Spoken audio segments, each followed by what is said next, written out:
Hello everyone, कैसे हो आप सभी। उम्मीद करती हूँ कि सभी अच्छे होंगे। आज हम यहाँ पे पढ़ेंगे, समझेंगे अबाउट शहीद उधम सिंह।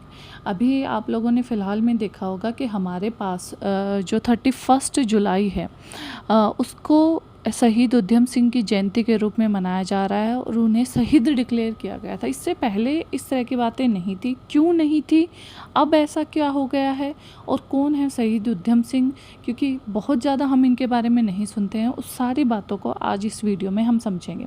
तो शहीद उधम सिंह हमारे पास जो इंडिया का स्ट्रगल था इंडिपेंडेंस के लिए, उसमें एक बहुत अच्छे हीरो थे। और इन्होंने जो देखिए यहाँ पर जो बेसिक पीछे का जो बैकग्राउंड है जिसने शहीद उधम सिंह को बनाया था, वो था हमारे पास जलियांवाला बाग का जो मास्कर हुआ था, जो हत्याकांड हुआ था उसमें। तो हमारे पास जो जलियांवाला बाग का हत्याकांड हुआ था वो भी क्यों हुआ था, क्योंकि अंग्रेज़ों ने रोवल्ट एक्ट पास कर दिया था 8 मार्च 1919 को। तो ये रोवल्ट एक्ट के अंदर ये आ गया था कि किसी भी इंसान के ऊपर अगर अंग्रेज़ों को इस बात का शक होता है कि वो एक रिवॉल्यूशनरी है, उससे किसी भी तरह का जो ब्रिटिश गवर्नमेंट है उसको ख़तरा है, डेंजरस कैरेक्टर वो रिवॉल्यूशनरी को कह रहे थे, अगर वो है तो उसको हम किसी मतलब इनडिफिनिट पीरियड के लिए, अनलिमिटेड पीरियड के लिए उसको डिटेन करके उसको बंदी बनाकर रख सकते हैं। तो इसमें तो मतलब किसी पर आपको शक हो रहा है, उसी बेसिस पे आप उसको उठा लो। आप उसके ऊपर कोई आपको केस चलाने की कोई भी ज़रूरत नहीं है, आप उसको उठा के रखो जेल के अंदर। ये इस तरह का कानून था। तो इसके लिए जो 13 अप्रैल 1919 को जलियांवाला बाग में एक ब्लैक डे मनाया जा रहा था और वहाँ पर वो लोग शांति से प्रोटेस्ट कर रहे थे। तो जो गवर्नर ऑफ पंजाब थे उस टाइम पे, ये हमारे पास माइकल और डायर, अगर आप लोगों को डायर हो तो ये वही डायर है जिसको बाद में शहीद भगत सिंह का भी हमारा इसके साथ लिंक है। तो पंजाब के उस टाइम के गवर्नर थे। इन्होंने ये बोला कि किसी भी तरह का जो पॉलिटिकल डेमोन्स्ट्रेशन है वो मैं अपने यहाँ पर नहीं होने दूंगा। और इन्होंने ऑर्डर दे दिया कि जो पीसफुल प्रेयर कर रहे हैं लोग, उनको मतलब जलियांवाला बाग में एक ही एंट्री की जगह थी, उसको उन्होंने कर दिया बंद। और उन भीड़ के ऊपर जो बैठी हुई थी वहाँ पर उन्होंने गोलीबारी करना स्टार्ट कर दी। इस गोलीबारी में बहुत सारे लोग मारे गए। और फिर बाद में हमारे पास यहाँ पर जो रविंद्रनाथ टैगोर है, इसने इसी हत्याकांड से दुखी होकर अपनी जो नाइटहुड की जो इनको उपाधि मिली हुई थी वो भी उन्होंने क्वीन को वापस कर दी है कि मैं इस चीज़ के बिल्कुल अगेंस्ट खड़ा हूँ।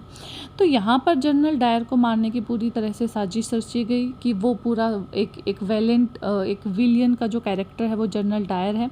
लेकिन यहाँ पर अंग्रेज़ दूसरा खेल खेल गए। उन्होंने क्या किया कि जनरल डायर को वापस इंग्लैंड बुला लिया, क्योंकि उन्हें पता था कि जो रिवॉल्यूशनरी हैं, जो हमारे पास क्रांतिकारी हैं, वो उसको छोड़ेंगे नहीं। और इसी जलियांवाले बाग की राख से हमारे पास फिनिक्स बन के उभरा था उधम सिंह। तो उस टाइम पर ये बहुत ही कम उम्र के थे। उन्होंने इस मास्कार का जो एक तरह से हम मान सकते हैं कि इनके दिल में वो जो राख है, उसका जो कालापन है, अंग्रेजी सरकार के प्रति जो नफ़रत है, वो उनके दिमाग में घर कर गई थी। तो उन्होंने फ्रीडम के स्ट्रगल के लिए उन्होंने सोचा कि मैं किस तरह से योगदान दूं। तो मिड 30s के अंदर, हाफ 30s के आसपास इन्हें इंग्लैंड जाने का मौका मिला और इन्होंने अपना नाम लिया राम मोहम्मद सिंह आज़ाद, इंजीनियरिंग स्टूडेंट के रूप में। अगर आप यहाँ से समझें तो इंजीनियरिंग के लिए वो वहाँ जा रहे थे पढ़ने के लिए। तो एक ब्रिलियंट बंदा ही वहाँ तक पहुँचेगा। अपनी पढ़ाई के लिए वो वहाँ पर गए, लेकिन इनके दिमाग में तो यही था कि मुझे डायर को मारना है। तो वहाँ पर इन्होंने जो जनरल डायर है उसके ऊपर पूरी तरह से निगाह रखना शुरू कर दिया। हर एक उनके एक्ट को उन्होंने ऑब्ज़र्व करना, देखना शुरू कर दिया। तो इसके बाद आगे चल के हमारे पास एक समारोह हो रहा था। उसके अंदर जो जनरल डायर है उसको एज ए चीफ गेस्ट बनाया गया था। तो यहाँ पे जो ये समारोह हो रहा था, ये हो रहा था लंदन का जो फेमस कैक्सटोन हॉल है लंदन का, उसके अंदर। और ये कर रहा था royal central Asian society and east Indian association ने एक सेमिनार ऑर्गेनाइज़ किया था ऑन पॉलिटिकल डेवलपमेंट।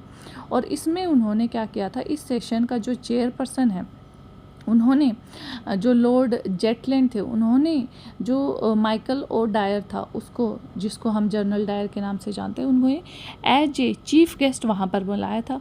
अब यहाँ पर जो उधम सिंह है वो ऑलरेडी उसको देख रहा था, नोटिस कर रहा था, तो उसने उसको देखते ही उसके ऊपर इतना गुस्सा आया कि उसके ऊपर जंप कर दिया और वहीं पर उसको क्या कर दिया, मारकर उसको ढेर कर दिया। बुलेट्स थी उसके पास, गन थी, उसको वहीं पर कोलैप्स कर दिया। At the spot General Dyer मारा गया। और इसके बाद उसके अलावा जो हमारे पास लॉर्ड जेटलैंड थे जो ये पूरा ऑर्गेनाइज कर रहे थे, उन्हें भी काफ़ी सीरियस चोटें यहाँ पर आई थी। इसके बाद बाकी जो ये राम मोहम्मद सिंह आज़ाद थे जो हमारे पास यही थे, उधम सिंह थे, उन्हें भी मतलब उन्होंने अगेंस्ट में फायर की। ब्रिटिश पुलिस वहाँ पर आ गई, इन्होंने सरेंडर कर दिया। सरेंडर करने के बाद इनके ऊपर जो ओल्ड बेली सेंट्रल क्रिमिनल कोर्ट है वहाँ पर इनके ऊपर कार्रवाई हुई। उस कार्रवाई में इनको फांसी की सज़ा सुनाई गई और 12 जून 1940 को इन्हें क्या कर दिया गया, फांसी पर लटका दिया गया। तो यहाँ पर हम समझ सकते हैं कि कितनी छोटी सी उम्र में इनका जन्म हुआ था 20 दिसंबर 1889 को और 12 जून 1914 को इनकी क्या हो गई थी, डेथ हो गई थी। तो यहाँ पर इन्होंने बहुत ज़्यादा अपने देश के लिए इनका जो योगदान है हम समझ सकते हैं कि अवॉइड भी कर सकते थे, अपनी पढ़ाई पूरी करके आके एक आराम की ज़िंदगी भी जी सकते थे, लेकिन ब्रिटेन के अंदर जाके और घर के अंदर घुस के मारने से एक अलग ही इम्पैक्ट पड़ा था। 1940 को वो मारा गया था, 47 में हम आज़ाद। तो देखो, आज़ादी कोई एक दिन का एक्ट नहीं है, वो स्टेप बाय स्टेप प्रोसेस है। तो हम अगर ये कहें आज यहाँ बैठ के कि 1847 की जो क्रांति थी वो तो बेकार थी, उसका क्या रिजल्ट आया, नहीं। हर एक जो आपका ज़िंदगी का स्टेप है, चाहे वो क्रांति हो चाहे आपकी खुद की ज़िंदगी हो, हर एक स्टेप का इक्वली इम्पोर्टेंट है। हर एक स्टेप आपको कुछ न कुछ सिखा रहा है। तो यहाँ पर हम शहीद उधम सिंह का जो देश के लिए जो उनका बलिदान था उसको हम नहीं भूल सकते हैं, और इसके लिए हम शहीदों को सदा सदा के लिए नमन करेंगे। और इस तरह की अच्छी जानकारी के लिए प्लीज़ चैनल को सब्सक्राइब करें, लाइक करें। Thank you and have a nice day.